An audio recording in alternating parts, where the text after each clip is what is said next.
क्योंकि दो बातें, सारी बातों का विचार करना। अभी हमारे देश में, हमारा युवाओं का देश है, 56-57% युवा है।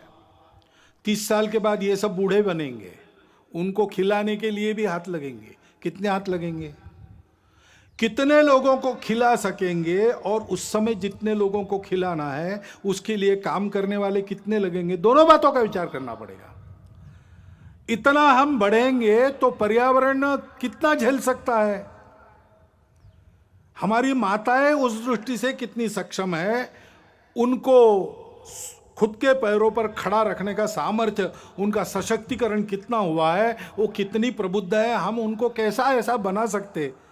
एक 50 साल आगे तक का विचार करके एक नीति बनानी चाहिए, और उस नीति को सब पर समान रूप से लागू करना चाहिए। क्योंकि जैसे जनसंख्या एक समस्या बन सकती है, वैसे जनसंख्या का असंतुलन भी समस्या बनती है, बन रही है देश में, दुनिया में हम देख रहे हैं, सब लोग बोल रहे हैं।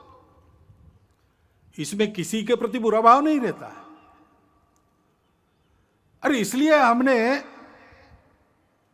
एक 2015 में ही प्रस्ताव पास किया इसके बारे में, लिखित भाषण में उपलब्ध है। देश में उपलब्ध संसाधनों, भविष्य की आवश्यकताओं एवं जनसांख्यिकीय असंतुलन की समस्या को ध्यान में रखते हुए देश की जनसंख्या नीति का पुनर्निर्धारण कर उसे सब पर समान रूप से लागू किया जाए। सीमा पार से हो गई अवैध घुसपैठ पर पूर्ण रूप से अंकुश लगाया जाए। राष्ट्रीय नागरिक पत्रिका का निर्माण कर इन घुसपैठियों को नागरिकता के अधिकारों से तथा भूमिकरित के अधिकार से वंचित किया जाए। जो अनधिकृत प्रवेशकारी लोग हैं, वो हमारे देश में बसने वाले, सदियों से बसने वाले, पीढ़ी दर पीढ़ी बसने वाले नागरिक बने हुए, किसी के प्रति ये बात नहीं है।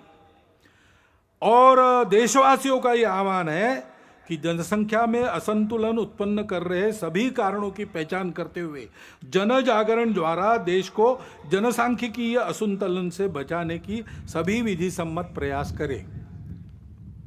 कैरो में एक परिषद हुई थी राष्ट्रों की, उसमें सबके साथ अपने देश का जो अधिकृत संकल्प है, डॉक्टर मनमोहन सिंह उस समय प्रधानमंत्री थे, उस संकल्प के बाहर इसमें कुछ भी नहीं है, सब उसके मर्यादा के अंदर है। क्योंकि कुछ ऐसी परिस्थितियां आती हैं, अभी जैसे एक अचानक आ गया,